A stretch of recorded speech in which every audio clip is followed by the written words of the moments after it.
building. So first, let me thank you. But next, let me ask you to do what you've been doing all day and tell me what's happening on the ground. Thanks, Nicole. I want to set the scene here. This is the place where this 37-year-old woman was shot and killed. And to give you a bit of a timeline, at around 9:50 a.m. this morning, I received a text from what's known as an ICE observer. That's a community member here in Minneapolis who watches immigration raids and alerts members of the community that Border Patrol, that immigration forces are in the area to keep people safe. That text read that somebody was shot and killed by an immigration officer. We arrived on the scene. We saw it closed off, fenced off.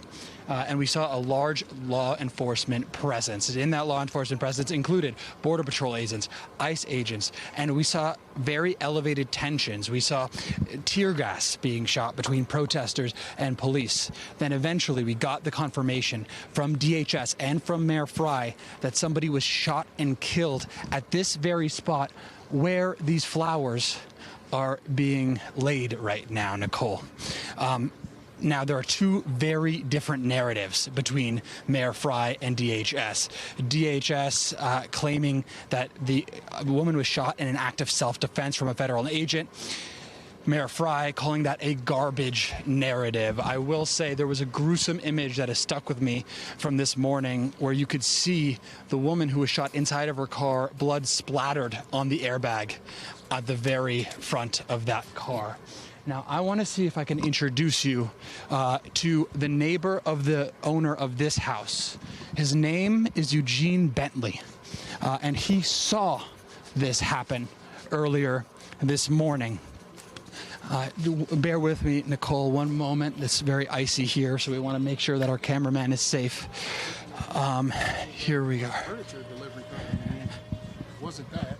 So do you think that when you said that it was he wanted to shoot him, probably maybe he wanted to shoot her? Yeah. That's like a culture in ICE that's like toxicity. I'm not for sure. I don't want to, just go off the hinge with it, but it's just, I know when you're trying to provoke someone or you just, just trying to be doing too much, just doing too much. Mr. Bentley, do you mind breaking down what exactly you saw this morning? Basically, ladies trying to warn everyone ICE is in the neighborhood. Just letting them know, hey, and telling ICE, hey, you're destroying families, whatnot. Stop doing this. Hey, get out of here. Stop that. She reversed so traffic can go by. The pickup truck, gray pickup truck, officer ICE got out and was telling her, hey, didn't tell her anything, really, just telling her I'm going to open up your door and I'm going to get you out. And that's when the shooting happened, and the car took off, and then it sped off and crashed right into the cars. Can you talk about the agent that was stepped in front of the car? The way he was in the clear. There was another one at the front part of the car on the driver's side. Then there's one right there by the door that's opening, trying to get in the door. Then you have one that's in front of the car that was already coming from the side. And he was just getting clear because he already see that, hey, this person could take off, but, maybe I'll try to, intimidate you with my gun. But I don't think the lady was looking that way towards the front because she's worried about this. Someone's trying to get in her door. And She's 65 years old. I mean, she's probably scared. She's trying to help out and is scared at the same time. And Mr. Bentley, DHS is calling this domestic terrorism. They're saying that the officer shot in self-defense. Does that match up with what you saw this morning? I have no comment on that. I just can only tell you what I seen, and that's it. That's it. I don't know. I'm not a lawyer. I'm not none of that. I don't know the law like that, but I just know that. I seen what I seen. I didn't, I just felt like the officer shouldn't have shot the gun. That's all. That's it. Thank you, Mr. Bentley. And Nicole, what we've seen since this incident is two very different reactions. We've seen as immigration, as Border Patrol, as law enforcement was leaving the scene, confrontations between protesters and those federal agents. We saw a lot of tear gas, fired. We saw canisters, one of which I picked up, protesters crying with their eyes in serious pain. And we've seen those protests, which escalated in tension, move away from this scene of where this woman was shot. Separately, you're seeing what you see right now, Nicole, which is Minneapolis community members planting flowers, commemorating the 37-year-old woman who lost her life, still raw from the murder of George Floyd, which happened but 0.4 miles from this very spot about 5 years ago. Nicole?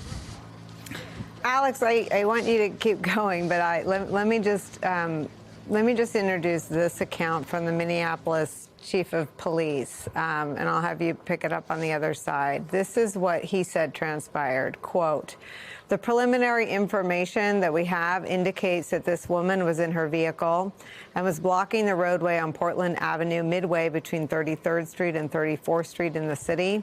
At some point, a federal law enforcement officer approached her on foot, and the vehicle began to drive off. At least 2 shots were fired. The vehicle then crashed on the side of the roadway. Minneapolis police officers secured the crime scene and assisted in trying to preserve the evidence that is there.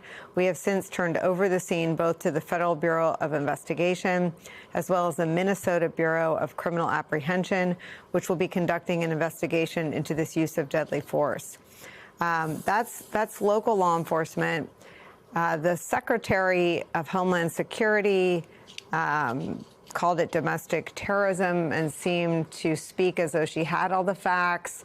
Stephen Miller has tweeted a similar narrative that seems conclusive in terms of what they believe happened. Donald Trump has done the same.